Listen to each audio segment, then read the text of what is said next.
You may be familiar with the story of Pullman, but I just wanted to bring up something that happened in Illinois through this very area, not obviously Granite City, but the mining towns around here, including Collinsville and Madison and other areas, was that tramping strike. 20 years later, in 1897, General Alexander Bradley led a tramping strike, a marching strike.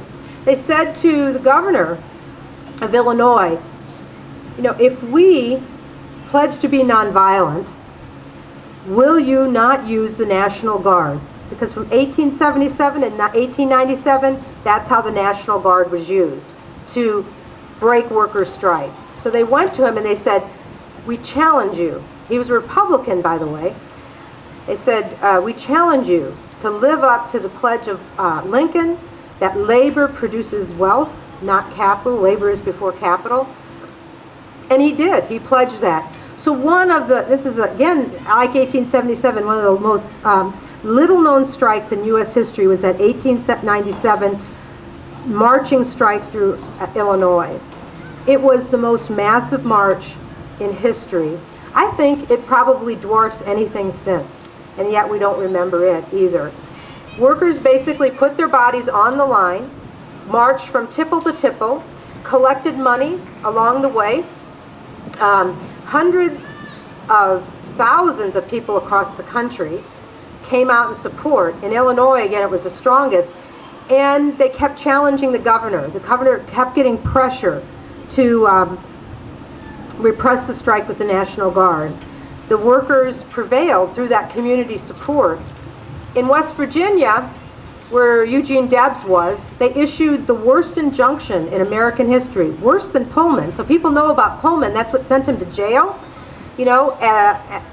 for speaking out for a boycott. Debs went to jail for a boycott. There they said, you may not step in this state, Debs. The marchers may not march on any road in this state. The miners may not march. They did the same thing in Pennsylvania. They said, you may not march at all. The state will prevent you not only from striking, but from marching in support of that strike.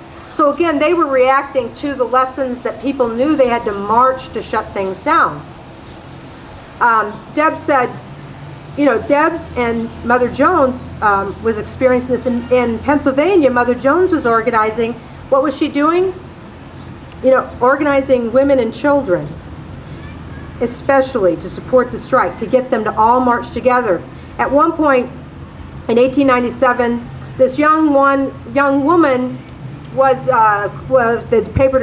she was disabled. The paper described her as a cripple.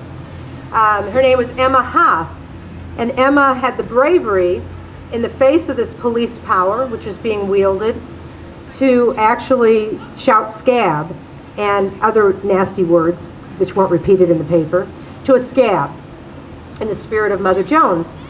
And the leadership said, oh, this is terrible, this is going to be awful. Well, Mother Jones holds a meeting, crowns her with a flower crown as the Joan of Arc of the labor movement, and says to the men, if you're only so brave as this young woman, you may be half good.